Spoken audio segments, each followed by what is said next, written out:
The first time I saw the eyes open in the dark water, I froze so completely that even my breathing felt like it didn't belong to me. I was new to the Mariana Trench team back then, still learning the 11 rules they said were the only thing keeping us alive.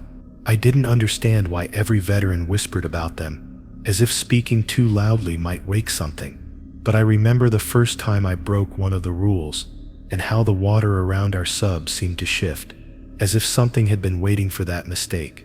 I still wonder if it marked me that night, because sometimes, even now, I swear those eyes find me first.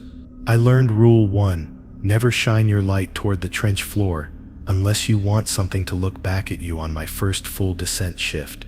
And even then it sounded more like a campfire warning than a scientific guideline. The veterans spoke about it quietly, as if the water itself might listen, and I remember feeling unsettled by the way they avoided eye contact whenever someone asked why it mattered. I didn't think much of it until the moment our sub drifted lower than planned, and the faint glow of my headlamp brushed the sediment below. For a second I thought the grainy dust was shifting on its own, but I pushed the idea away, assuming it was just the current stirring the silt. I should have known from their faces later that night that something had noticed me long before I noticed it. We were nearing the trench drop-off, the point where the water seemed to change temperature without warning, and I remember feeling the weight of pressure humming through the hull. The sub creaked in a way that felt almost alive, a slow, unsettled stretch that made me wonder how much strain the metal could handle. My partner, Kieran, pretended not to hear it as he adjusted our trajectory, but his forced calmness made the air heavier.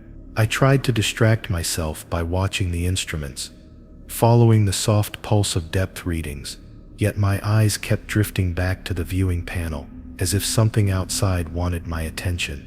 I told myself it was just nerves, but deep down, I already sensed the water was hiding more than darkness.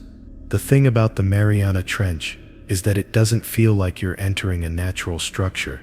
It feels like crossing into a boundary you weren't meant to cross.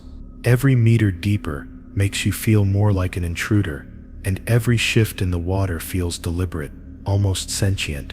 I had expected the cold, the pressure, maybe even the occasional odd creature, but I hadn't expected the silence to feel so heavy. It sat around us like something physical, something aware, and I found myself whispering answers to Kieran, even when he spoke at normal volume. It felt wrong to speak too loud, as if the trench might hear us and decide we didn't belong there. When we reached station depth, the lights inside the sub flickered with the familiar strain from the energy shift, and Kieran muttered something about recalibrating the converter. His voice sounded steadier than I felt. I checked the glass for cracks out of instinct, though we had never once seen one form during a dive, and found myself staring into a darkness that seemed too still. The water outside didn't flow, it pooled around us like something with mass, and it made my skin crawl. I tried to shake off the feeling, but the stillness stayed with me, sinking deeper into my thoughts, like a thorn I couldn't pull out. When I leaned forward to check the lower instrument panel, the viewing window caught my peripheral vision again, and I swear I saw something move in the distance. It was subtle, like a ripple far below that had no right to exist at this depth. I blinked, leaned closer, and saw nothing but black. Kieran noticed my stiffness and asked if something was off, but I lied, telling him it was nothing. He didn't push me, but the way he clenched his jaw suggested he had seen things before that he never planned to talk about. The veterans always carried that same quiet dread, like a secret they couldn't escape even on land. Kieran guided us closer to the research tether, and the external lights flickered across a ridge of rock that looked more like a collapsed structure than natural formation. I tried to convince myself the symmetry was just an illusion from the angle, but the longer I stared, the more wrong it looked. It almost resembled steps, descending in impossible arcs toward the deeper section of the trench. I felt the hair on my arms rise beneath the suit. Anything that looked structured at this depth couldn't have been made by human hands, and the idea of something else building anything down here unsettled me more than I could explain. As I adjusted the external camera feed, something in the lower corner of the screen caught my attention. A patch of the trench floor shimmered faintly, almost like bioluminescence beneath the sediment, and for a moment I forgot every piece of advice I'd been given.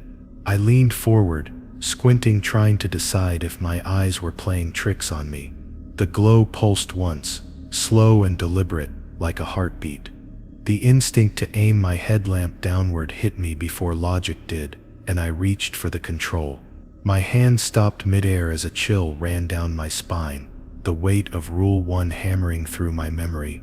I pulled my hand back slowly, feeling foolish and terrified at the same time. Kieran noticed my hesitation and followed my eyes to the glowing patch on the screen. His expression tightened immediately, and he reached over to dim the external lights without saying a word. The glow didn't vanish with the darkness. It brightened, blooming outward, just enough to reveal a shape beneath the sediment.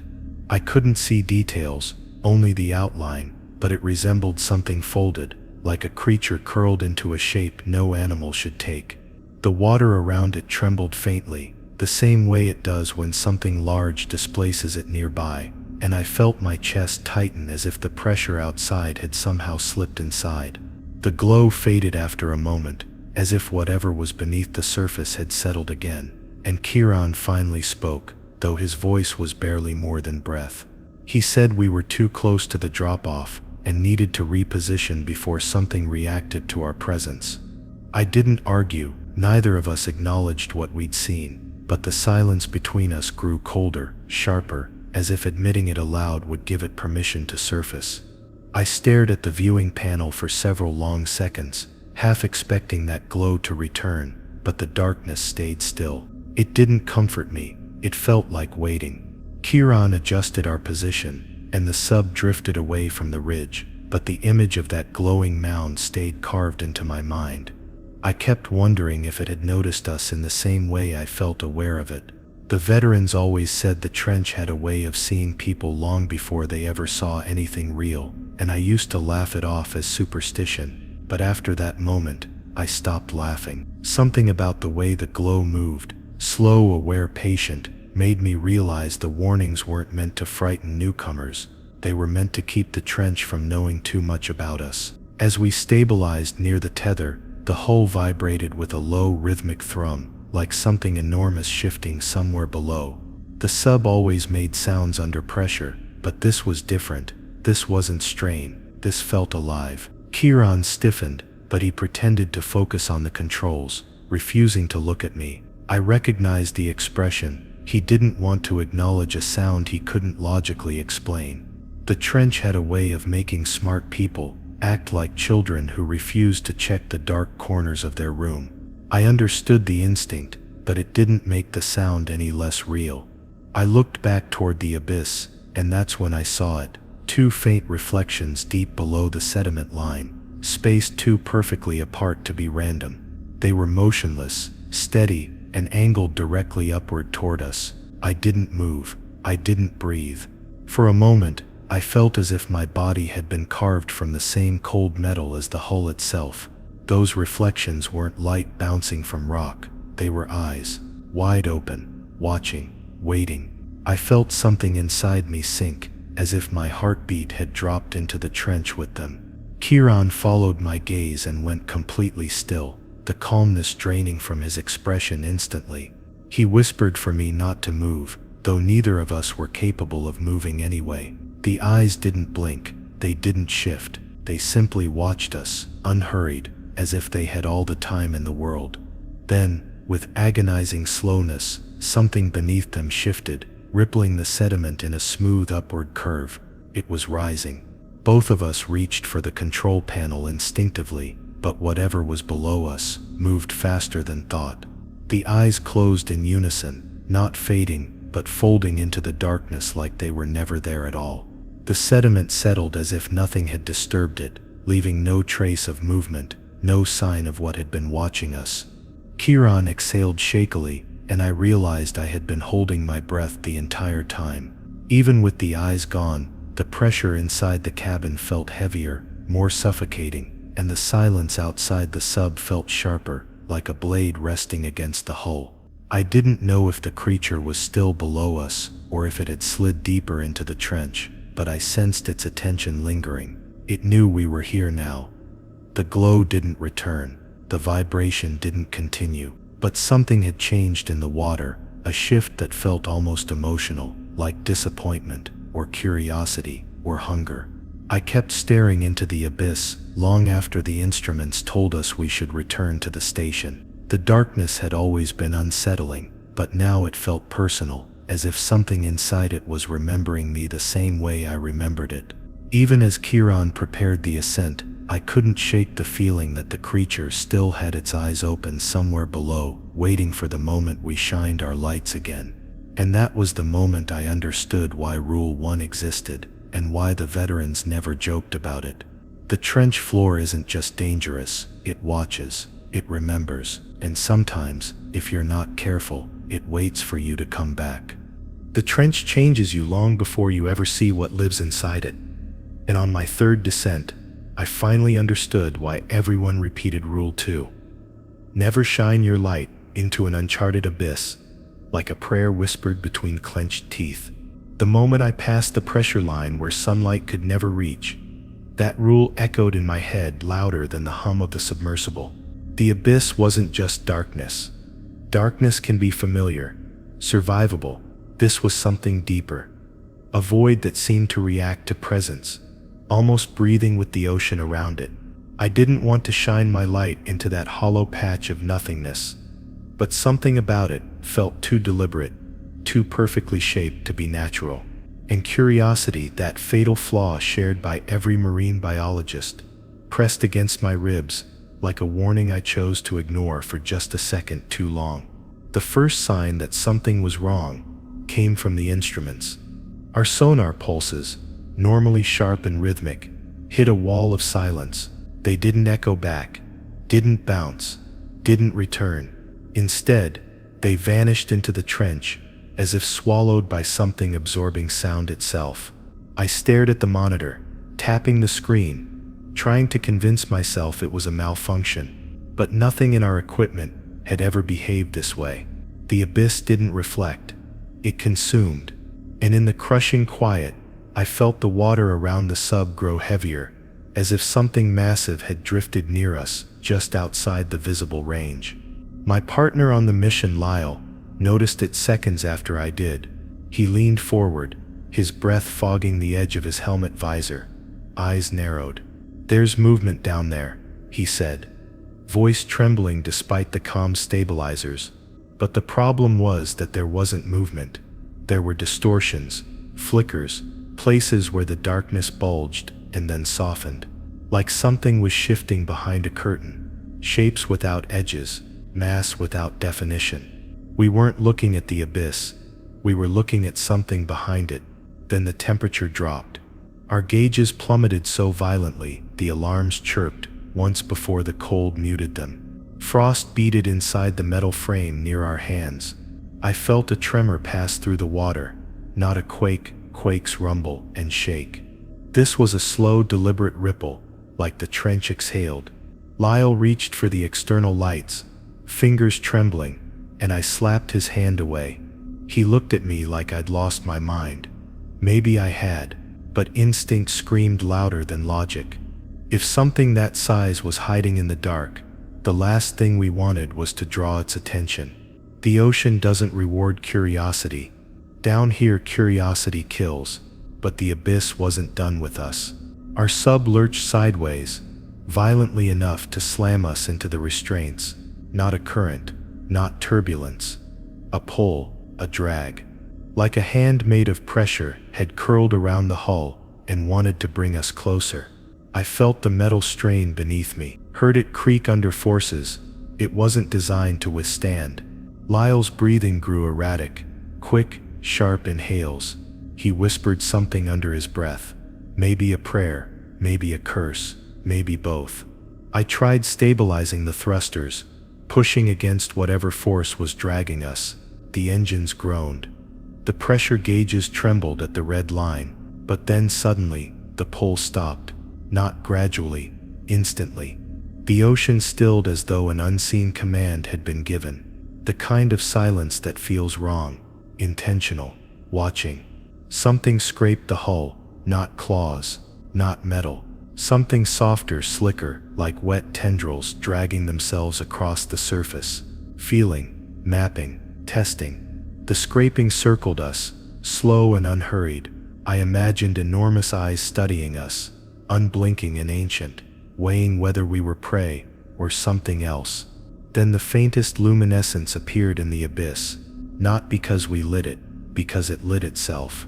A thin curved line of pale blue formed, then another, until the darkness in front of us arranged itself into patterns that looked disturbingly deliberate, like glyphs, like signals, like communication, and they glowed with a steady heartbeat pulse, slow, rhythmic, almost hypnotic. Lyle leaned forward, drawn to it the way moths move toward fire. I grabbed his arm. Don't look directly at it, my voice cracked. Because the lights weren't just glowing, they were changing, forming spirals, concentric circles, mimicking sonar waves. Our sonar waves. It was copying us, responding, learning. Then one of the pulses flared brighter than the rest, just a flash, but enough for the abyss to reveal something behind it, and it was enormous. A silhouette so impossibly large, it made the sub feel like a toy. I couldn't see its shape clearly, only that it had many limbs, or appendages, or extensions, all moving with slow, deliberate intelligence. Far too many for comfort. The glow faded for a second, plunging us back into total blackness, but my mind still held the afterimage. The creature dwarfing everything around it, Lyle whispered, barely audible. It's signaling. It wants us to respond, and that's when I understood something that made my blood run colder than the trench water. It wasn't signaling. It was mimicking our curiosity. It wanted us to illuminate the abyss. It wanted us to break the rule. Lyle reached for the light toggle again, this time with a trembling certainty born from being lured, hypnotized. I lunged across the sub and yanked the emergency blackout lever, killing all outgoing electrical output. The sub's interior plunged into red emergency dimness. No lights, no signals, no beams, nothing for the abyss to follow, and the creature reacted instantly. The glyphs winked out, the scraping vanished. The water stilled, and then, a sound, low, resonant. Not a growl, not a roar, something more ancient, like a warning note played on the world's largest instrument. A sound that vibrated through the hull into our bones, telling us in no uncertain terms, we were noticed, we were close, too close. The abyss receded. Slowly, the creature withdrew, dissolving back into the void it owned. Only when the last vibration faded did I restore minimal power and guide us upward, hands shaking so violently I could barely keep the sub steady. Lyle didn't speak. He just stared at the viewport, pupils dilated, breathing shallow. On the ascent, one truth hardened inside me. The rules weren't written for caution, they were written for survival. And Rule 2 was never just about light. It was about attention. About not waking the things that sleep where the ocean ends. Even before the sub settled into a steady depth, I remembered Rule 3. Never approach a silhouette that doesn't reflect your lights echoing in my mind, like the faint vibrations still lingering from the abyss. Lyle and I were both silent, eyes glued to the viewport, yet I couldn't tear my gaze from the strange dark outline that had just drifted past us. It moved in perfect sync with the current, but didn't interact with our sub's light in any way. No reflection, no shimmer, no scattered illumination, nothing. The rule felt less like advice, and more like a lifeline, as the shape lingered, just outside the reach of our instruments. I tried to convince myself it was merely a shadow of the terrain, an optical illusion produced by the dim red emergency lights inside our cabin. But every instinct I had screamed otherwise. The shape floated silently, enormous and formless, yet undeniably purposeful, stretching across meters of open water like a predator waiting for us to make a mistake. I could feel my pulse hammering against my ribs as the sub's exterior creaked under the immense pressure of the trench. Every sensor we had seemed inadequate to measure it, almost as if the abyss itself was deliberately hiding its presence. Lyle tried to rationalize it, muttering that the currents could form patterns like this sometimes. I didn't believe him, and the moment he took his eyes off the silhouette, I noticed it shifted slightly, as though reacting to our attention. I whispered under my breath, "Don't even think about it. Rule 3 exists for this reason." He nodded, silent, too aware of what even a small mistake could mean. The sub drifted closer to the silhouette, despite every precaution, the tether cables creaking and vibrating as though resisting our movement. I kept adjusting the thrusters, but the current was strange, swirling, unpredictable. The outline seemed to anticipate us, repositioning ever so subtly whenever we thought we had cleared its path. Its scale was difficult to judge. We had no reference points other than the sub, and even that wasn't enough. At some moments, it appeared impossibly large, stretching far beyond what we knew could exist in the trench. I tried to remind myself it was just a natural formation, some rock formation that looked alive in the dim light, but instinctively, I knew better. The emptiness beyond that shape felt wrong, wrong enough to freeze the blood in my veins. Hours passed, or maybe minutes, though time seems meaningless at this depth. The silhouette maintained its distance, perfectly aligned with our path, yet never reflecting a single glimmer from the sub.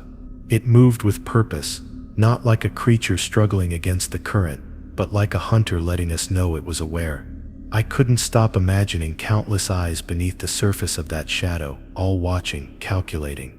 Lyle's hands trembled as he fiddled with the external lights, but he didn't dare turn them fully on. Every instinct screamed at us to back away slowly, and yet we drifted too close. A single misstep could draw attention that would haunt us for the rest of our lives, or worse, end us entirely. I remembered the veteran diver's warning vividly. If it doesn't reflect your lights, it doesn't exist for you. Treat it like it's already alive. Those words had felt like exaggeration at the time, but now, staring into the trench, I understood the gravity. This was not a mere shadow or odd current. It had mass, it had awareness, and it was waiting. I could feel the sub vibrating subtly, as though the water itself acknowledged the creature's presence. Every fiber of my being told me not to reach for any recording instruments, not to measure, not to illuminate, because any act of observation would be registered as an intrusion. It was a predator with patience beyond comprehension, and I had to remind myself again why Rule 3 was never optional. The silhouette drifted slightly closer, and the sub's instruments picked up minute pressure shifts in the surrounding water. Nothing tangible appeared on the sonar, only distortions that suggested something vast, flexible, intelligent, and entirely unseen. I tried to speak to Lyle, tried to formulate a plan without betraying the panic rising inside me. "We need to drift away slowly, without provoking it," I said, my voice steady only because I forced it. But as soon as the words left my mouth, I realized that any sound, any movement could be monitored. It was as if the trench could hear our thoughts, or at least interpret intent. The line between observer and prey blurred in ways I could barely comprehend. Then the unthinkable happened. One part of the silhouette stretched unnaturally toward us, not quickly, not violently, but in a deliberate extension that made my stomach knot. The sub creaked in protest, and Lyle froze. The shape was impossible to categorize, like a mass of soft metal or living shadow, curling and folding through the water without turbulence. Our emergency lights barely grazed it, but the shape seemed to avoid them, subtly altering its path to stay in the darkest regions. That subtle avoidance was worse than an attack. It confirmed awareness, intelligence, and intent. My heart sank. The trench wasn't just dark, it was sentient. I told myself we had to document it, to gather evidence, but instinct and experience warred within me. I reached slowly for the camera controls, every movement deliberate, conscious of the fact that the slightest flicker of light could draw notice. And then a sudden thought struck me. This shape didn't just avoid our lights, it was actively studying them. The patterns of reflection, the angles, the intensity, everything we produced was cataloged in some incomprehensible way. Our sub, our instruments, even our fear itself were all data, and yet I couldn't stop staring. The abyss had a magnetic pull that combined awe, terror, and an irresistible curiosity. Lyle whispered, voice cracking, "Do you think it understands us?" I didn't answer. The truth was worse. I didn't just think it understood us. I knew it did. Every subtle shift, every pulse of movement felt purposeful, as if we were being measured against some unknowable standard. The sub felt smaller, insignificant, a fragile bubble of humanity in a realm that existed entirely by rules we couldn't begin to comprehend. One wrong decision, one errant shine of the light could tip the balance, and I felt the full weight of responsibility for both our lives pressing down like the immense pressure of the trench itself. We drifted for hours, neither of us daring to speak beyond whispers, each moment stretching endlessly. The silhouette followed, maintaining a perfect, impossible distance, always just beyond the reach of visibility. The longer we stayed, the more I realized it wasn't a singular being. Shadows stretched and twisted in ways that suggested multiple forms, layers of depth we couldn't measure. The trench itself seemed alive, an ecosystem of sentient darkness, and our presence, our light, was a disturbance. It monitored with patience beyond our comprehension. Finally, as we began the slow ascent, the silhouette receded, folding into the blackness from which it had emerged. Even though it disappeared from view, the unease remained, the tension lingering in the cabin like a physical weight. We weren't safe, not truly. The trench didn't forget, it remembered, cataloged, and waited. And as we breached the faint light of the upper layers, I knew the lesson was burned into my mind. Rule 3 wasn't advice, it was the boundary between life and an early grave, a constant reminder that curiosity in the Mariana Trench is often fatal. As soon as I felt the slight tug on the sub's external tether, I immediately recalled Rule 4, never touch anything that moves against the current.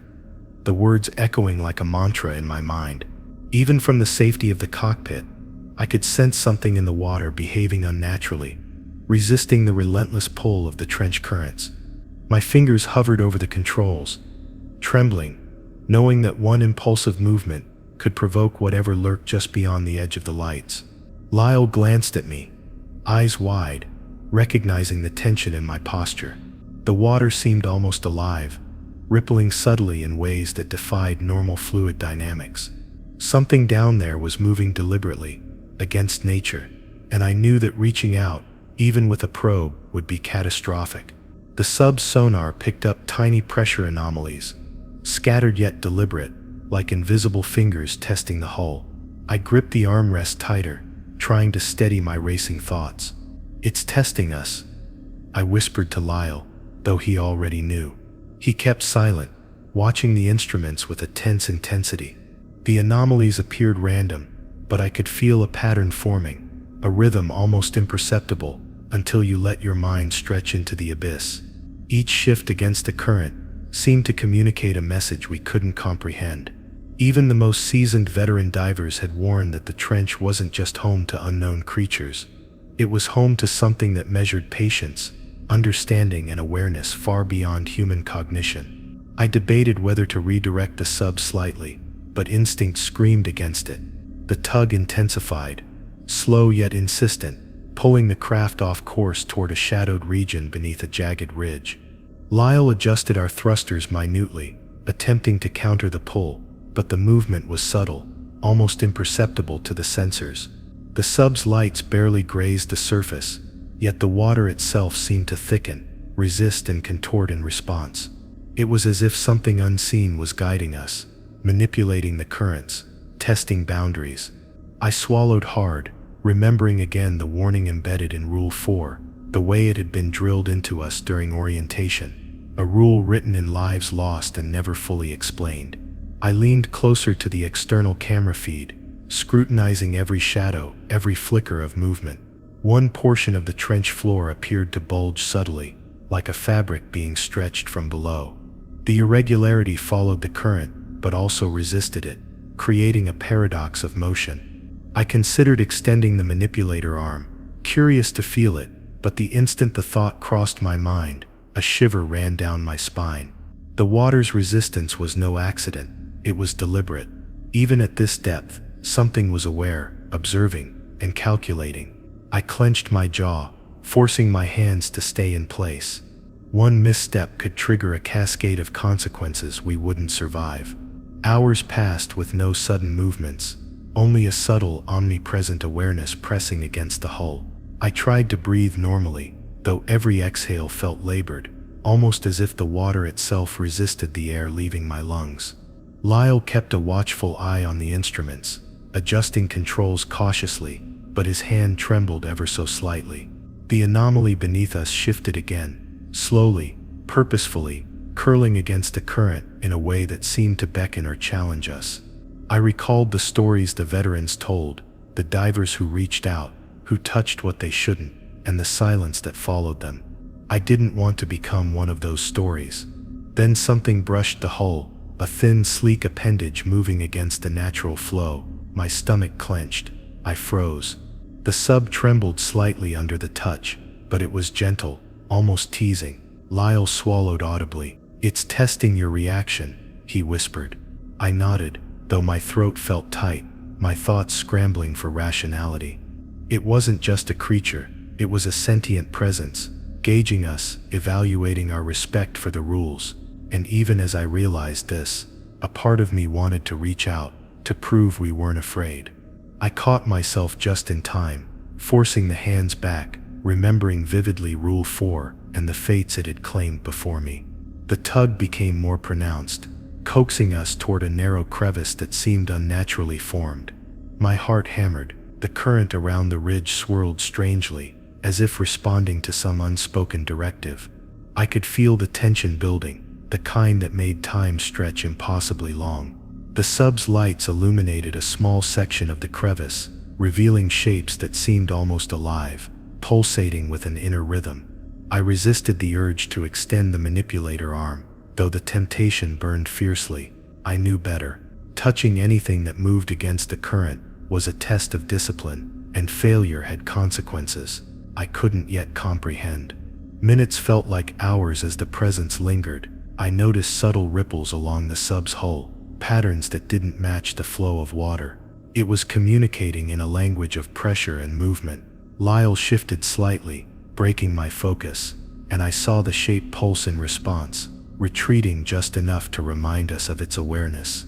Every instinct screamed at me to stay calm, to follow the rule, to maintain the balance between curiosity and survival.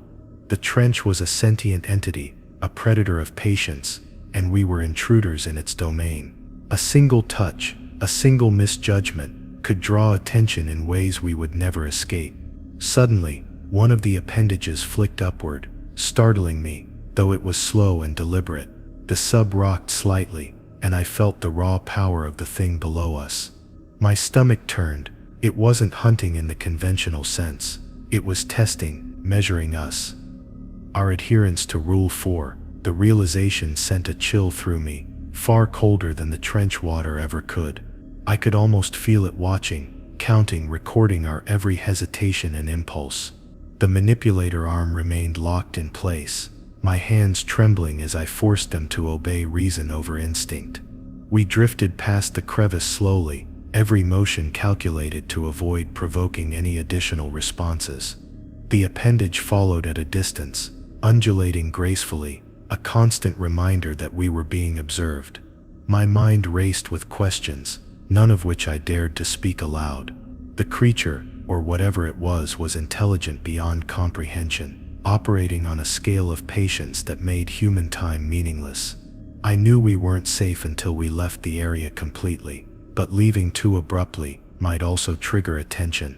The balance between retreat and avoidance was narrow, and we had to maintain it perfectly. Finally, as the sub began a gentle ascent, the presence receded, melting back into the abyss without a trace. The water returned to normal flow, currents steady and predictable. Lyle exhaled shakily, wiping his damp palms on his suit, and I allowed myself to relax slightly. But the tension didn't fully leave. I knew that the trench retained memory, that the sentient presence had cataloged every hesitation, every instinct, every breath. And though we survived this encounter, I understood in my bones that Rule 4 wasn't just about caution, it was about respect, discipline, and survival. Touch nothing that resists the natural order, or the trench might claim you in ways no one could explain. The memory of that moment remains vivid. Even now, whenever I review footage from that dive, I can feel the gentle tug of water against the hull, the pulse of life moving against the current. It was a reminder that some things exist entirely outside human understanding, that obeying rules isn't just precaution, it's a necessity. Breaking Rule 4 was not an option, and I never intended to. But the lesson had been seared into me. The trench rewards discipline and punishes curiosity in equal measure. And for the first time, I fully comprehended that the abyss was not only alive, but patient, calculating, and entirely aware of every movement we made. I will never forget the first time I realized why. Rule 5, never follow a sound that doesn't belong to your vessel, was more than just advice. It was survival. The sub had settled into a deeper layer of the trench, the kind where even our instruments seemed tentative, unsure if they should function. The water around us vibrated subtly, and there it was, a low, undulating hum that didn't correspond to engines, thrusters, or external machinery.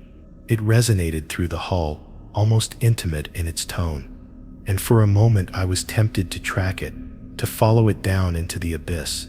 But instinct screamed at me to resist, to obey the rule, to treat the sound as a lure set by the trench itself.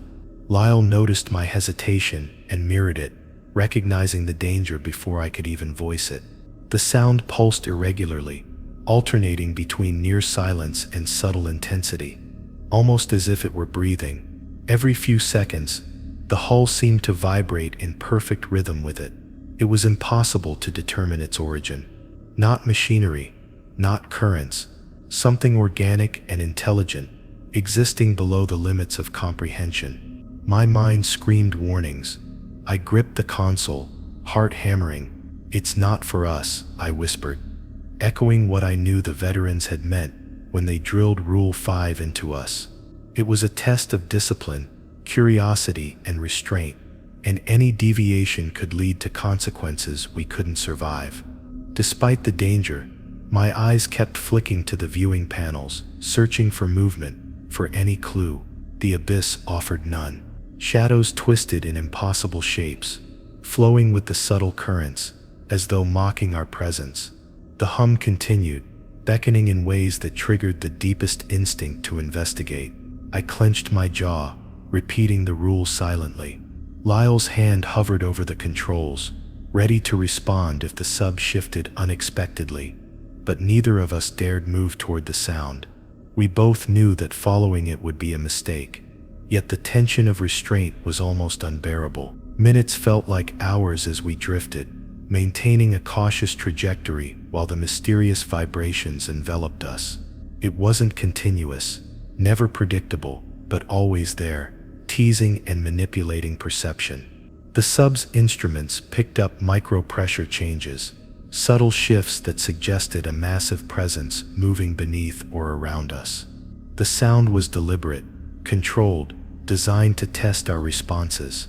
I could feel it pressing into my chest, forcing a reaction, challenging my adherence to the rule.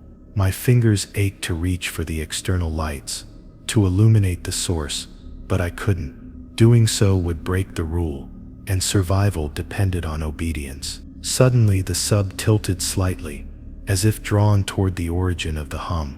Lyle's eyes widened. "It's dragging us," he whispered. I froze, realizing that the vibrations weren't passive. They weren't just warnings. They were active, testing, perhaps even manipulating. I fought against the temptation to investigate, reminding myself that Rule 5 wasn't about curiosity. It was about understanding the boundary between life and death in the trench. Every instinct screamed to trace the source, yet I obeyed, holding the sub steady, resisting the pull. The hum fluctuated, expanding into a low-frequency resonance that shook the hull from tip to tail. I could feel it vibrating through the seat beneath me, through the metal panels, through every bone in my body. Lyle and I exchanged a glance, understanding that any sudden movement could provoke a response from whatever existed down there. We were acutely aware that our restraint was being observed. The abyss was not passive. It was sentient, calculating, and possibly measuring our obedience to the rules it had no voice to enforce. My thoughts drifted to the stories veterans told, the divers who broke Rule 5, who chased sounds that didn't belong and were never heard from again. It had sounded hyperbolic back then, exaggerated tales to keep us cautious. Now, with the hum threading through the sub like a living entity, I understood fully. The sounds in the trench weren't random. They were traps, lures, sentinels of the deep, designed to evaluate the unwary. The lesson was brutal. Curiosity could kill, and patience was the only defense. The pressure increased subtly, the kind of silent reminder that even the strongest submersible has limits. Lyle adjusted our orientation slightly, keeping us stable against the tug of unseen forces. The hum became richer, layered, almost melodic, but still alien. Every shift suggested awareness, not a creature reacting instinctively, but a conscious being, intelligent, deliberate, aware of our hesitation. I held my breath, resisting every urge to follow, to extend a probe, to test the water with our instruments. Obedience wasn't just wise, it was essential. Then the sound changed, sharpening in pitch for a brief moment, and I could have sworn it formed patterns, rhythms mimicking our own communication tones, our own sonar pulses. It was a dialogue, but one we could never truly respond to without losing our lives. I swallowed hard. Rule 5 existed because there were entities in the trench, with patience, intelligence, and perception far beyond our comprehension. To follow a sound that wasn't ours was to invite attention from something we could never confront. A slight vibration against the hull reminded me that the entity, or entities, were still present, circling, assessing, testing. The low-frequency hum had receded slightly, but its presence remained undeniable. I tried to focus on instrumentation, on the routine tasks of navigation, but the knowledge that the abyss was watching, guiding, and evaluating never left my mind. The sub was no longer a vessel. It was a participant in a silent experiment, orchestrated by forces we could barely understand. The hum had become a lesson, and I absorbed it in terrified silence. Eventually, the vibration softened, and the hum faded almost completely, leaving only the subtle echo of what had been. The water flowed normally again, the current steady and predictable. I exhaled, realizing that every second we followed Rule 5 had been a test, a negotiation with the trench itself. Lyle gave me a faint nod, acknowledging our shared understanding. We had survived by adhering to a rule most never questioned until it was too late. I felt the tension drain slightly from my muscles, though my mind remained hyper-aware. As we began the slow ascent, the lesson of Rule 5 settled deep into my consciousness. The Mariana Trench was alive in ways no one could explain. Sounds weren't just noises, they were invitations, threats, and messages wrapped into a single incomprehensible force. Following a sound that didn't belong to our vessel was not exploration, it was surrender. My hands shook less, but the weight of awareness remained. Every vibration of the water reminded me that we were merely temporary guests in a domain that demanded absolute respect. Even now, months later, I can feel that hum echo in my thoughts, a faint, unbidden memory that reinforces the same truth. Rule 5 isn't just a guideline, it is the thin line between life and an unmarked grave in the dark, waiting depths of the trench. Obedience, restraint, and patience are survival. Curiosity is a risk you can't afford, and in that moment, I understood why every veteran had repeated the words with such gravity. The trench listens, it tests, and it punishes without hesitation. I remember the first time I learned Rule 6, always remain still or risk the deep seeing you, and I understood instantly why the veterans emphasized it with such urgency. The Mariana Trench isn't merely water and pressure. It has awareness, patience, and judgment. Even subtle movement can trigger attention from things that dwell in the crushing darkness. As I floated near a narrow crevice, instruments humming, I felt an almost magnetic pull of something massive beneath the sediments. My hands hovered over the controls, frozen instinctively, remembering the exact words of the rule. The trench is unforgiving to those who move recklessly. Even a minor twitch could signal your presence to creatures that perceive the slightest vibration. The pressure around the sub shifted minutely as I stayed still, each sensor reading dancing like it was alive, reacting to our hesitation. Lyle, beside me, breathed softly, almost afraid to disturb the stillness. The older diver's warnings echoed in my mind. Do not move, the trench observes. It learns. And at that moment, the truth was undeniable. The water itself seemed to pulse with life, ripples forming in directions that contradicted natural currents. I realized that movement wasn't just noticed. It was tracked, recorded, and potentially hunted. Rule 6 wasn't precautionary. It was survival.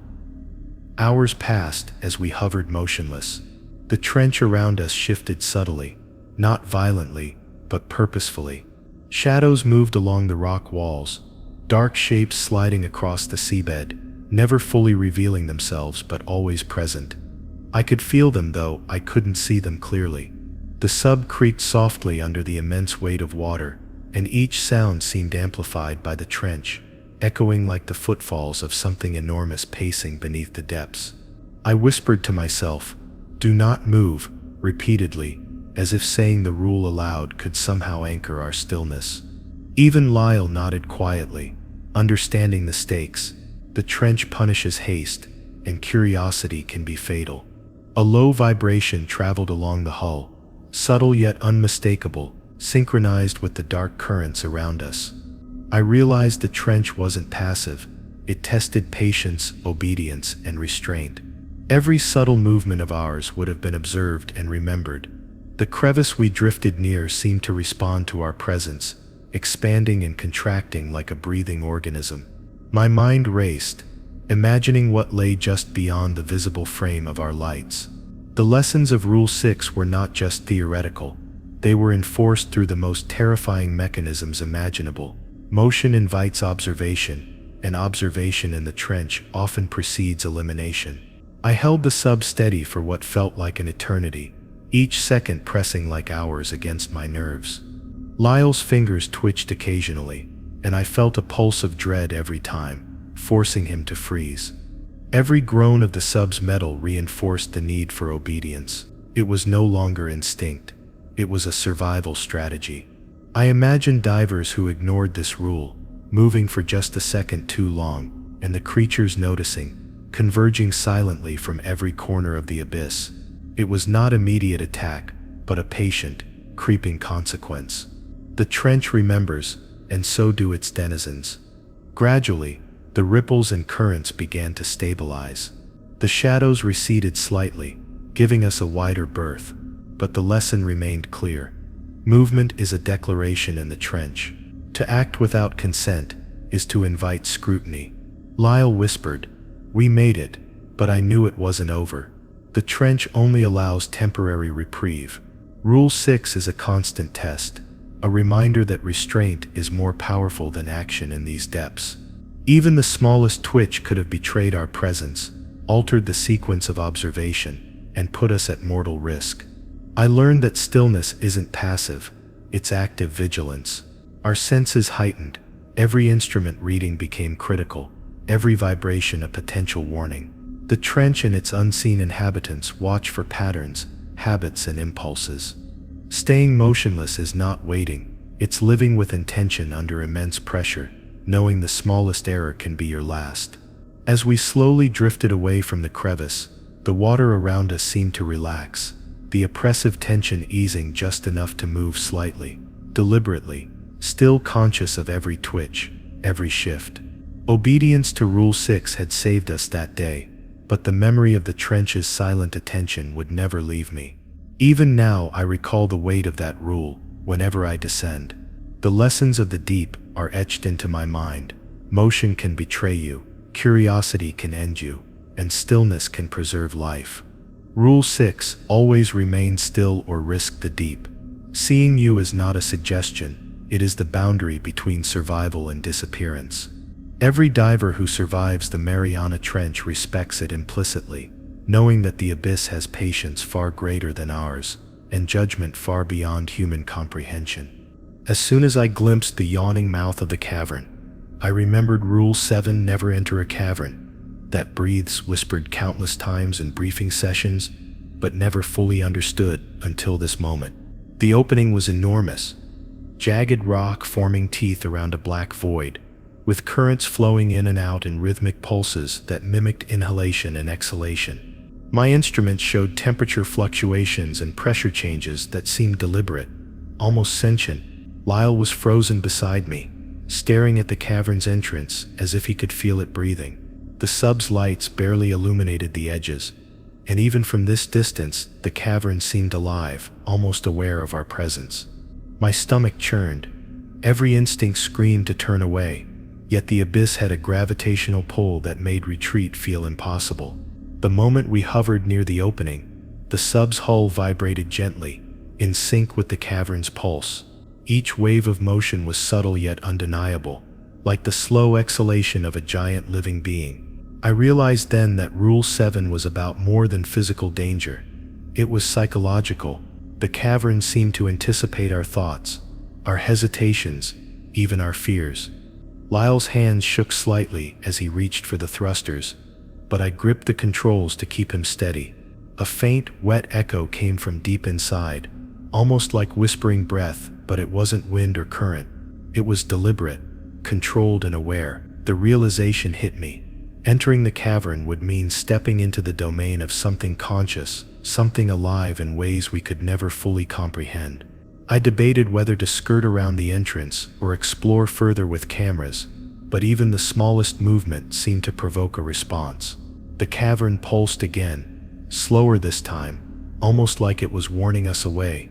Every sensor we had was skewed by the unnatural rhythm. Nothing registered normally.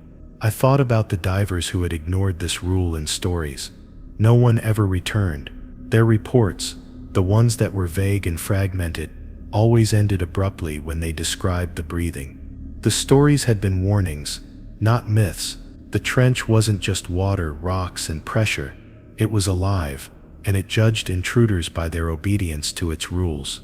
As the sub drifted closer, a thin mist began to rise from the cavern's mouth, swirling unnaturally against the current. It wasn't vapor or sediment stirred by movement. It was something else entirely. The mist moved with purpose, almost as if it were reaching out toward us, testing boundaries. Lyle leaned back instinctively, and I had to restrain him from triggering the external lights. The mist reacted, curling slightly toward our illuminated panel before recoiling back into the darkness. This small, deliberate motion told me everything. The cavern itself was aware, sensing, responding. Breathing caverns weren't passive formations. They were sentient, and we were trespassers. The sub's instruments began recording strange energy spikes, brief flashes of electromagnetic activity that made the monitors flicker. Nothing we knew could account for it. It was localized, originating precisely from the cavern, and it pulsed in rhythm with the inhalation and exhalation of its rock walls. My heart raced as I considered what that meant. The cavern could manipulate energy. It could sense motion, and it was patient, extremely patient. I felt my hands tighten on the console as we hovered there, debating whether to retreat or risk recording the interior. Every instinct screamed to obey Rule 7. The moment we crossed the threshold, the entity within would know exactly who we were. Lyle finally whispered, almost inaudibly, "It's alive, isn't it?" I didn't answer. I didn't need to. The subtle shifts in the walls, the synchronized pulses of water and pressure, the unnatural mist, they all confirmed it. It wasn't a creature in the conventional sense.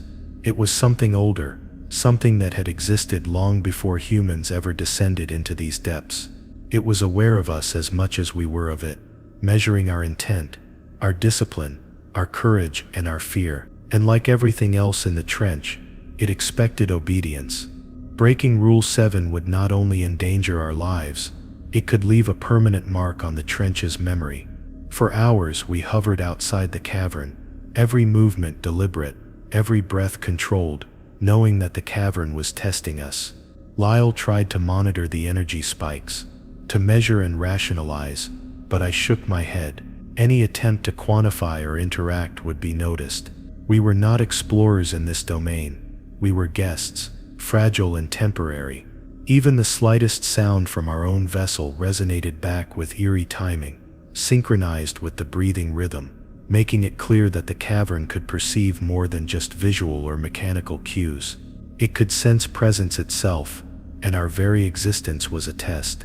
The sub drifted closer to examine a protruding ridge at the cavern's entrance, and suddenly the rhythm changed. The inhalation grew deeper, longer, almost like a warning sigh, resonating through the hull. I felt my stomach tighten, my senses straining. I remembered the veteran's words. The breath of the trench is the breath of life and death. Respect it, or it consumes you. That advice had seemed metaphorical at the time, but now it was literal. The cavern's rhythm had the power to manipulate our perception, our instruments, and perhaps even our minds. Every pulse was a subtle lesson in fear, patience, and obedience. I tried to stabilize the sub and maintain distance, but the cavern responded. A surge of water pushed against the hull, gentle but deliberate, guiding us along a curve I hadn't chosen. It was a reminder. The trench wasn't just an environment, it was an entity capable of subtle coercion. We were learning humility in a language of currents and vibrations, and failure to understand could be fatal. Rule 7 was no exaggeration. Entering a breathing cavern meant inviting judgment, and the consequences could be beyond comprehension. As we began to retreat, the mist swirled one last time, extending almost to touch the sub before retracting back into darkness. It was as if the cavern acknowledged our compliance, our restraint. Lyle exhaled shakily, realizing we had survived the test. I felt the weight of the rule sink in. The trench demanded respect, patience, and obedience. There was no room for arrogance, curiosity, or impatience. Breaking Rule 7 was not just physical risk, it was a violation of the abyss's judgment. Even now, the memory of that breathing cavern lingers, reminding me that some parts of the trench are alive, aware, and never forgiving. Every dive since, I have felt the lesson of Rule 7 in my chest. The cavern did not need to attack, it simply existed, and its awareness was enough to impose obedience. The trench communicates through rules, and Rule 7 is a boundary that separates life from unmarked disappearance. Obedience was our only chance, and I finally understood why divers are warned again and again: never enter a cavern that breathes. One misstep, one curiosity-driven advance, and the trench would remember, and we would vanish. The moment we left the breathing cavern behind, I felt a slight relief, but it didn't last long. The trench has a way of replacing one terror with another, and I remembered Rule 8. Never turn your back on a surface that moves the second our floodlights revealed the massive vertical wall ahead of us. At first glance, it looked like a standard rock formation, layered, dark, ridged under centuries of pressure. But the longer I stared, the more I noticed the subtle rippling running across its surface, flowing from one end to the other, like something pushing beneath it. I glanced at Lyle, hoping he would dismiss it as a current distortion, but he simply whispered, "It's shifting, isn't it?" And I realized this rule wasn't just precaution, it was survival. The sub drifted closer as I tried to stabilize the craft, but the current seemed to pull us toward the moving wall.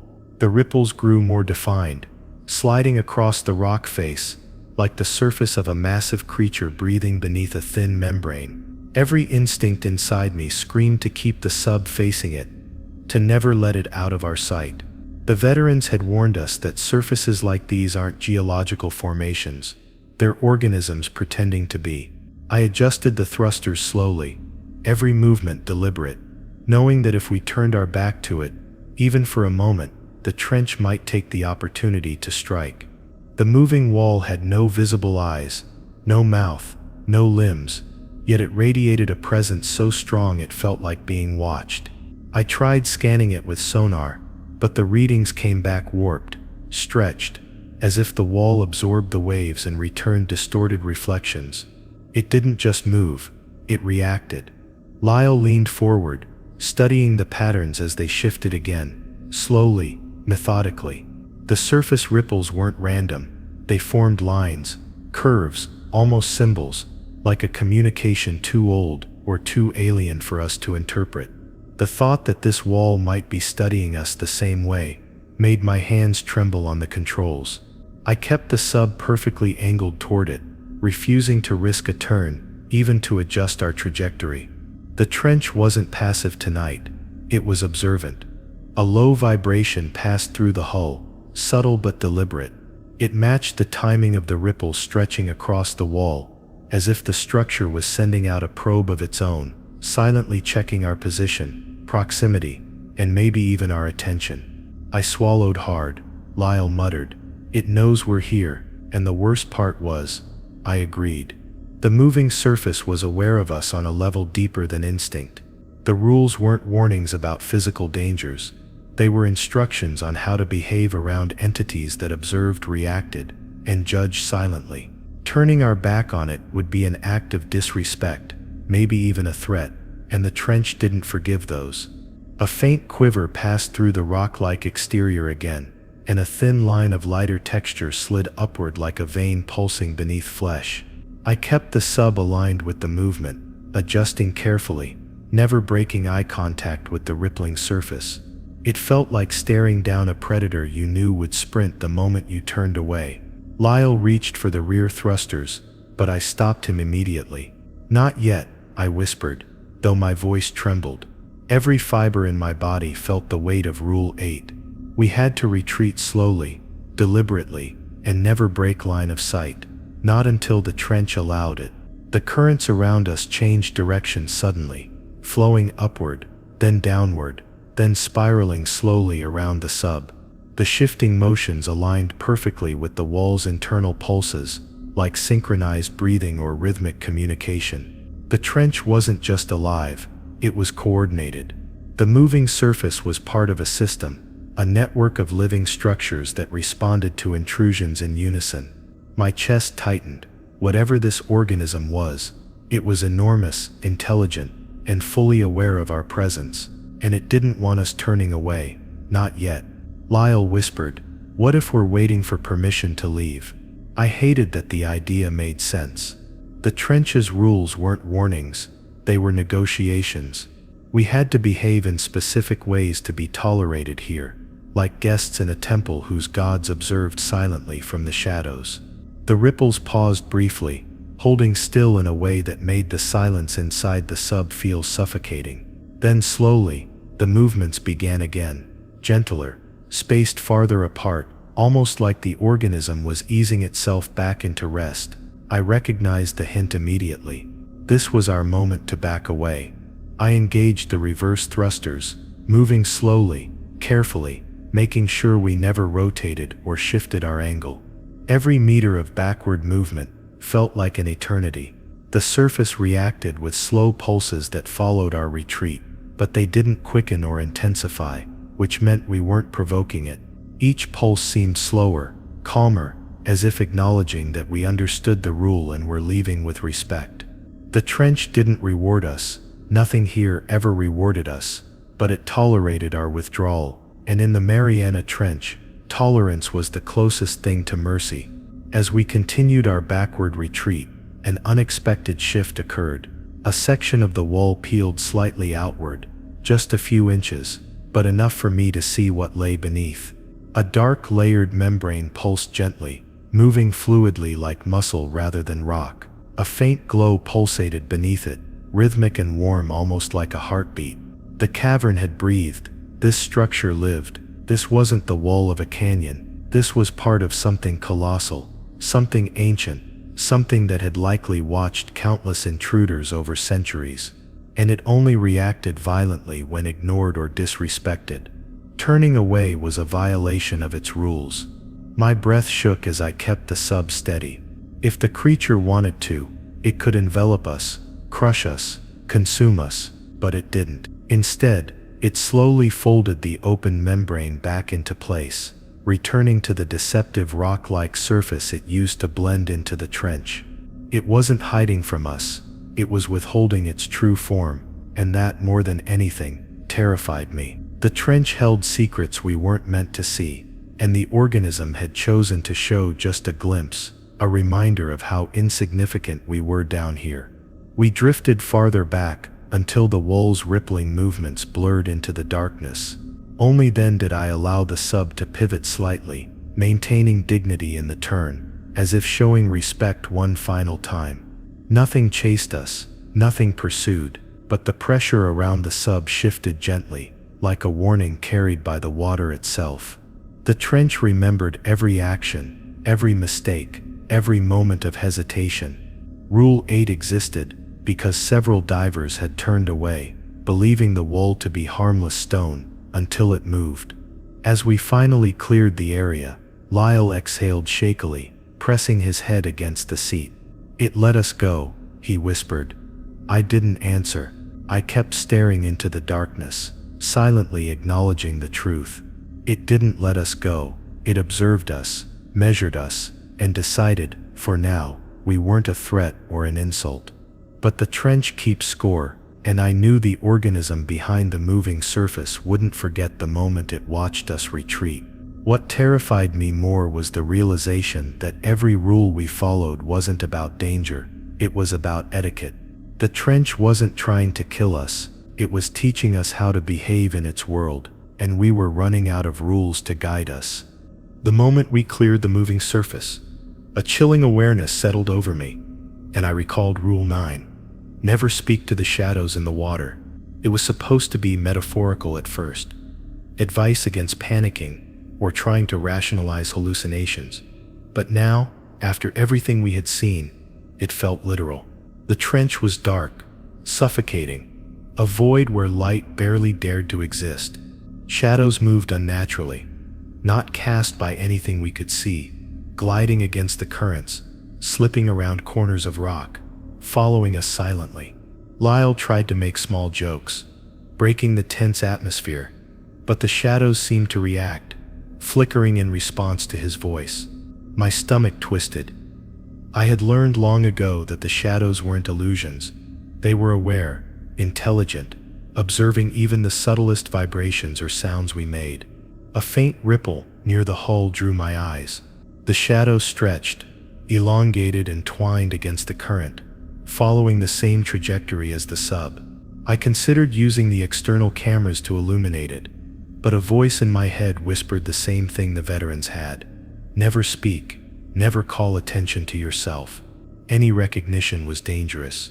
Even acknowledging the shadows verbally was a risk. Lyle's earlier chuckle echoed faintly in my ears, and I realized immediately that the shadow's behavior had changed. It paused, hovering unnaturally, and then inched closer. That pause was deliberate. The shadows were evaluating us, testing the rules we had internalized, judging our obedience, our restraint, our fear. Hours passed as we drifted cautiously, every breath and motion measured. The shadows moved gracefully, fluidly, without sound, without resistance to the current, like liquid smoke under pressure. The sub's lights reflected in faint ripples, and I thought I could see their forms more clearly, twisted and elegant, almost humanoid but not quite. Lyle spoke again, whispering a question about the instruments, and I felt the hair on my neck rise. The shadows shivered in response, like a flickering warning. I realized that the rule wasn't about fear, it was about communication. Speaking, even in curiosity or distraction, was a form of communication, and the shadows understood it perfectly. We drifted near a trench wall, and I noticed something more terrifying. A shadow split into multiple forms, each independent but moving in synchrony. Their movements were deliberate, aware, coordinated. I tried to remain silent, biting my tongue, focusing solely on navigation and restraint. My hands trembled as I adjusted the thrusters ever so slightly. One of the shadows drew closer, trailing along the sub's hull without touching it, weaving in patterns that suggested curiosity, but not aggression. I swallowed hard, repeating the rules silently. The shadows were intelligent, patient, and observant. They did not rush, but their attention was exacting. A low, pulsing vibration echoed through the sub, aligned perfectly with the shadows' movements. I realized that they were sending signals of their own, communicating through subtle pressure waves in the water. Lyle noticed too, his eyes widening as the instruments began to pick up anomalies in the water around us. I whispered quietly to him, "Do not speak, ever." He nodded silently, finally grasping the weight of Rule 9. The shadows weren't merely following, they were interacting, responding, evaluating every micro-expression, every twitch, every noise. Even a single word spoken could draw them closer or trigger consequences beyond comprehension. The shadows shifted, twisting like ribbons, weaving through beams of light from our sub, yet never touching it. They seemed to move in and out of dimensions, fleeting in one moment, solid in the next, impossibly fluid. Every instinct screamed to call them out, to name them, to try to make sense of what we were seeing, but doing so would be fatal. I felt the weight of every story we had been told. Divers who spoke to shadows were never seen again. Their voices remained, somehow echoing through the depths long after their bodies were gone. Rule 9 wasn't cautionary, it was a shield. Breaking it meant inviting attention from forces we couldn't confront or understand. Then one shadow lingered unusually close, twisting near the viewport, almost as if it was waiting for us to respond. My heart raced, but I refused to speak. Lyle's whisper trembled, asking if we should record it, and I shook my head. Even a calm signal could be recognized as a voice. The shadow's shape elongated, stretching along the sub's exterior, then contracted abruptly. It wasn't playful, it wasn't aggressive, it was testing patience, testing restraint. We had to survive, and the only way was obedience. We remained completely silent, observing without interacting, like students standing in the presence of a teacher whose intentions were unknown. Minutes bled into hours as the shadows moved closer, swirling around the sub in a hypnotic dance. Our instruments barely functioned in their presence, and even sonar seemed distorted by their subtle manipulations. The shadows were aware not only of our movement, but of our attention, our focus, and even our fear. Every micro-adjustment I made in response to currents or obstacles was monitored. A part of me longed to break the silence, to speak, to ask questions, but the rule echoed relentlessly in my mind. Speak, and you are lost. Remain silent, and perhaps you survive. Suddenly, one shadow surged forward slightly, brushing the hull with an imperceptible pressure. I flinched, heart hammering, but forced myself to remain silent. It pulsed once, then retreated, drawing others with it into a flowing pattern. The lesson was clear. Engagement invited risk, but silence invited survival. The shadows were patient. They could wait indefinitely. Their intelligence was terrifying. They didn't need to attack to dominate. They simply existed and observed, reminding us how fragile and small we were in the Mariana Trench. Eventually, the shadows began to disperse, flowing back into the abyss, their attention slowly withdrawing. Lyle exhaled shakily, whispering, "We're still here." I nodded, but my hands still trembled, and my mind replayed every movement, every sound, every breath we had taken. Rule 9 had been upheld, but barely. Even now, I can feel the lingering awareness of those shadows, and I know that any careless word, any lapse in attention, could draw them back, silently and deliberately. The trench keeps memory. Shadows remember voices. Rule 9 is not just advice, it is a survival mandate. And I realized, more than ever, that obeying these rules isn't about fear. It's about living long enough to learn the next lesson. The first time I learned Rule 10, never approach the light that moves against the current, I thought it was just another one of those cautionary warnings older divers tell the rookies to scare them. But when you've been in the trench long enough, you start to understand that some rules aren't meant to be questioned. They're meant to be obeyed with your life. The ocean is a place of laws, some written by science, some by instinct, and some by things we still don't have names for. Down in the Mariana Trench, where pressure can crush submarines and sunlight dies, before reaching even halfway, the rules are the only thing that keeps you alive. And when it comes to moving lights in the water, especially those drifting against the natural current, no rule is more important. People imagine the deep sea as pure darkness, but that's only half true. Down there, the darkness has shape. It has movement. It has intention. You learn to see the absence of light as clearly as light itself. So when something bright appears where it shouldn't, it becomes impossible to ignore. A typical diver's instinct is to approach anything glowing. After all, most bioluminescent creatures are harmless, some even beautiful, drifting like underwater stars. But nothing in this world that moves against the force of the ocean is harmless. The current is the heartbeat of the sea. If something fights it, or worse, ignores it entirely, it means one thing: it doesn't belong to this world. I remember the first time I saw it. We were almost 34,000 feet deep, drifting near the edge of a newly discovered ridge. I was checking my instruments when the water around us changed. Imagine being in a room where someone suddenly turns on a dim lamp behind you. Your body reacts before your eyes do. My skin prickled, my pulse jumped, and the silence deepened as if the water itself was holding its breath. Then I saw it, a pale blue glow drifting through the trench, like a fallen comet.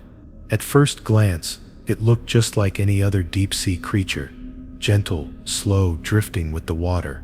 But then it did something it shouldn't. The current shifted left, the light drifted right. The current strengthened, the light drifted upward. The water pushed, it resisted. That's when my instructor grabbed my wrist so tight it left marks even through the suit. "Do not look at it," she whispered through the comms, her voice unusually flat. "Do not acknowledge it." I didn't understand why. The thing didn't look dangerous. It pulsed softly, almost invitingly, like a deep-sea lantern. But the more I stared at it, the more wrong it became. The glow was slow and rhythmic, almost like breathing, and every time the light dimmed, the water around it distorted, bending as if something enormous was shifting behind the glow.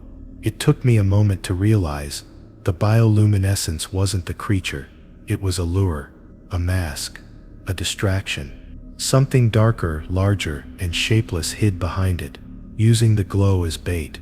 When you dive long enough, you learn that predatory camouflage isn't new. Anglerfish do it. Squid do it. But this was different. The glow wasn't meant to mimic prey. It was meant to mimic the curiosity of humans. It moved slowly, deliberately, following patterns that made it look familiar, like a distress beacon, like a guide light, like something engineered to get our attention. And it worked. My hands twitched with the urge to swim closer. It radiated warmth, comfort, safety, all lies whispered through the water. The thing drifted past us, its glow gradually brightening, and though it never truly moved fast, it moved wrong. Not like a creature pushing itself through water, but like something sliding across dimensions, folding through pressure that should have torn it apart. The darker shape behind it flickered like a shadow cast by a flame, except there was no flame, no light source, nothing but the trench's eternal cold. My instructor didn't let go of my wrist until the light was gone completely. Only then did she zoom in closer, inspecting the water like a paranoid mother checking under a child's bed. "You feel that?" she asked. I nodded. The water around us had gone warmer for a moment. Not naturally warm, breathing warm, like something massive had passed by and exhaled. "It's hunting," she said quietly. "They always are." I asked her what it hunted. She didn't answer. Instead, she began adjusting the submarine's course, moving us away from the ridge at a painfully slow speed. You'd think she'd want to get out fast, but no. Fast movement attracts attention in the trench. Only the predators move fast. Later that night, while we were anchored near the research station, she told me something I've never forgotten. "The lights don't chase you," she said, staring out into the black. "Not at first. They imitate something you trust, something familiar, and once you move toward them, Once you show you're curious, they change.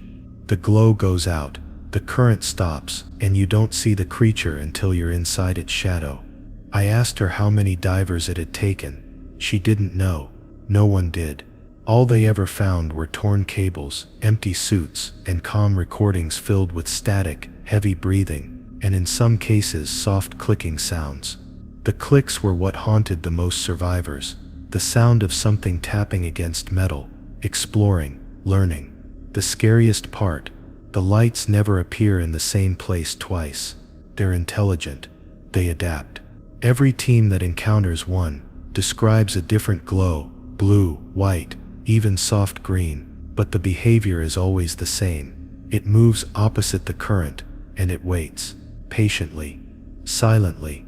Some divers believe the creatures are ancient. Others think they're new, evolving in darkness, untouched by the sun. A few scientists theorize they're not biological at all. They might be entities tied to pressure, darkness, or even spatial anomalies. Something not meant to coexist with us. Whatever they are, one thing is certain. The moment you swim toward the light, the ocean stops being your enemy. The creature becomes your new one. If you stare long enough, the glow begins to pulse in sync with your heartbeat.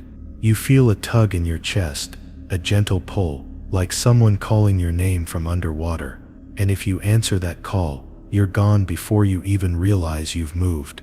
That's why we follow the rule. That's why we recite it before every mission. And that's why the trench has no grave markers, just unanswered signals drifting endlessly in the dark.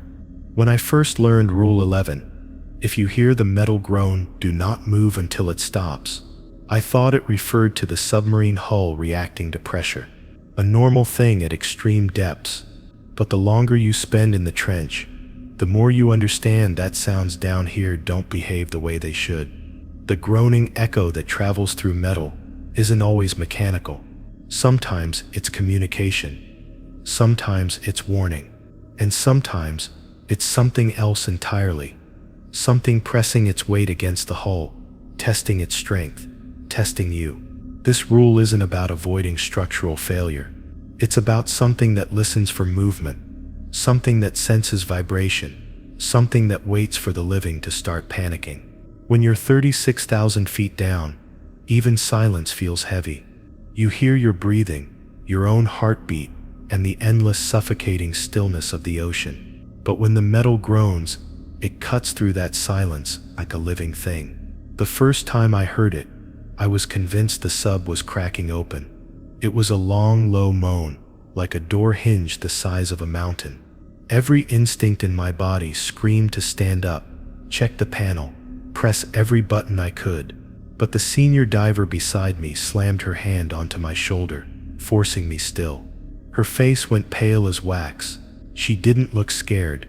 She looked like someone reliving trauma. "Don't move," she whispered. No matter what, the groaning grew louder, stretching through the metal like something dragging its fingers across the hull. The sound vibrated through the floor and into my bones.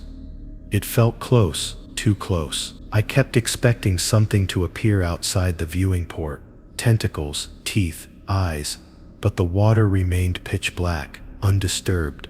Yet the noise continued, shifting, circling, almost searching. Then after a long minute, it faded. The diver finally released my shoulder. "You almost killed us," she muttered. I wanted answers. She refused. She only said, "Next time it groans, you freeze. Completely. Or it finds you." That it haunted me. The groan didn't return for weeks. But when it did, I understood why she'd been so terrified. We were stationed near a cliff wall, monitoring seismic activity. The ocean floor here is unstable. Mountains taller than Everest rise from the trench, hidden under miles of water. The pressure is unimaginable. The water feels alive. It presses against you like a giant hand. At that depth, even the smallest sound is amplified, distorted, transformed. That's what we always believed the groan was. A geological lullaby. Until the night we realized it wasn't coming from the trench. It was coming from the sub. It started softly, almost like metal cooling. Little creaks and pops. Normal. Expected. Then came the long groan, echoing from somewhere below our feet, stretching upward as though something huge was leaning its weight against us. The lights dimmed for a moment. The air turned colder. I held my breath, remembering the rule: don't move, not even a twitch. One of the rookies didn't know the rule. He shifted his foot, barely an inch. The groan stopped instantly. The silence that followed was worse than the sound. It felt as if the entire trench paused, waiting, listening.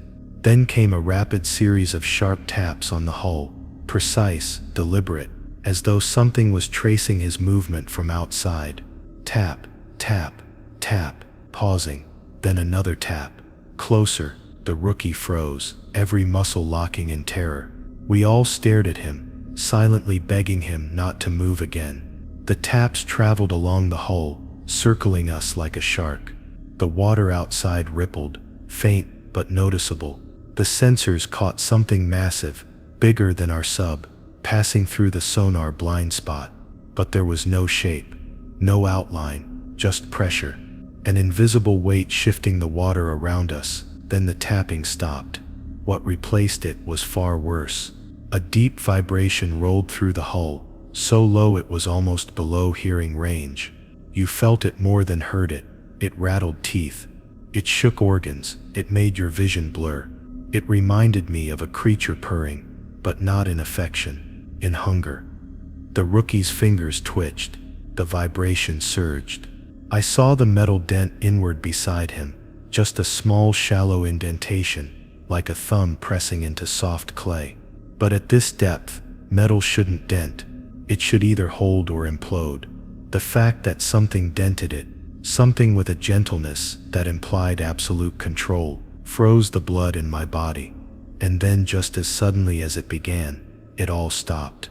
The groan faded, the hull released its tension, the sensors cleared, the water settled.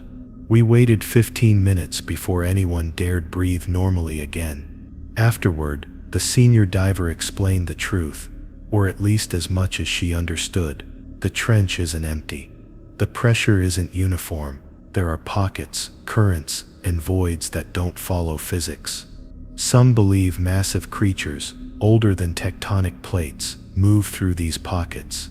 They're blind, deaf, but hypersensitive to vibration. The metal groan isn't them attacking. It's them brushing against the sub, curious, probing. If you move, you betray your presence. If you stay still, it loses interest. Movement tells it you aren't part of the metal, that you're soft, breakable, edible. Some divers think the creatures aren't alive in the way we understand life. They don't show up on sonar the way animals do. They don't leave thermal signatures. They don't disturb the water in typical patterns. They're like pressure shadows, living distortions, not flesh, not spirit, something in between. There are recordings of the groans dating back decades. Each one starts the same way. Slow pressure creaks, a long groan, a pause, but the end differs. Some recordings cut out abruptly, some end with screams, and some end with a single deafening crack. The kind the hull makes right before it collapses. Those crews were never found. Every diver who survived says the same thing. The creature doesn't want movement, it wants reaction. The more fear you project, the more curious it becomes. Some swear it can detect heartbeats. Others say it only reacts to limbs shifting or suits rustling. No one knows the truth. What we do know is this: when the metal groans, you do not move. Not to breathe, not to look around, not even to wipe your tears. The ocean is not merciful. What hunts in the trench even less so. And sometimes when the groan fades, you feel something brushing past the hull one last time, slow, deliberate, like a goodbye, or a promise that it will return.